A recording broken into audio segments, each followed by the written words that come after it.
Et à une trentaine de kilomètres de Morlaix, dans les Côtes-d'Armor cette fois, le site Nokia de Lannion est aussi dans la tourmente. L'équipementier télécom prévoit de supprimer 1233 postes, dont 402 dans le Trégor. Un plan social que les Costarmoricains sont allés dénoncer aujourd'hui à Paris.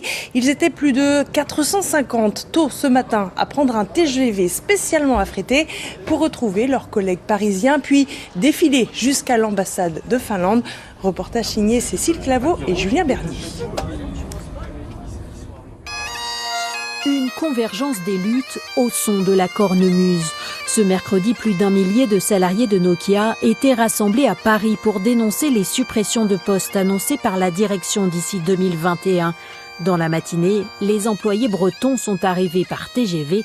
Ils ont rejoint leurs collègues de l'Essonne. L'ambition, c'est de montrer qu'on est dans la même entreprise, on combat la même direction contre ces 1233 suppressions d'emplois.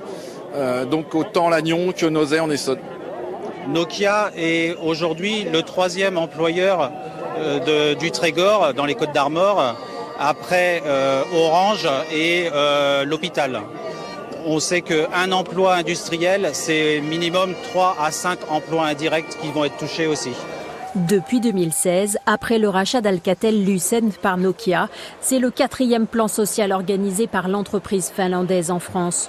Jusqu'ici, les postes supprimés étaient essentiellement dans des secteurs administratifs, mais cette fois-ci, ce sont les services recherche et développement qui sont concernés, une incompréhension pour les salariés.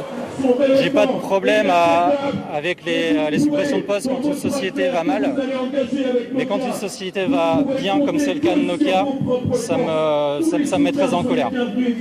Selon les syndicats, une partie des emplois seront délocalisés. Il y a plus de 700 emplois qui sont destinés à être réouverts dans d'autres pays. Le premier pays étant l'Inde, le deuxième pays est la Pologne, des pays où le salaire est moins cher, où le marché du travail est très ouvert. Symboliquement, c'est à proximité de l'ambassade de Finlande que s'est terminée cette manifestation avec des prises de parole. Des députés sont venus leur apporter un soutien.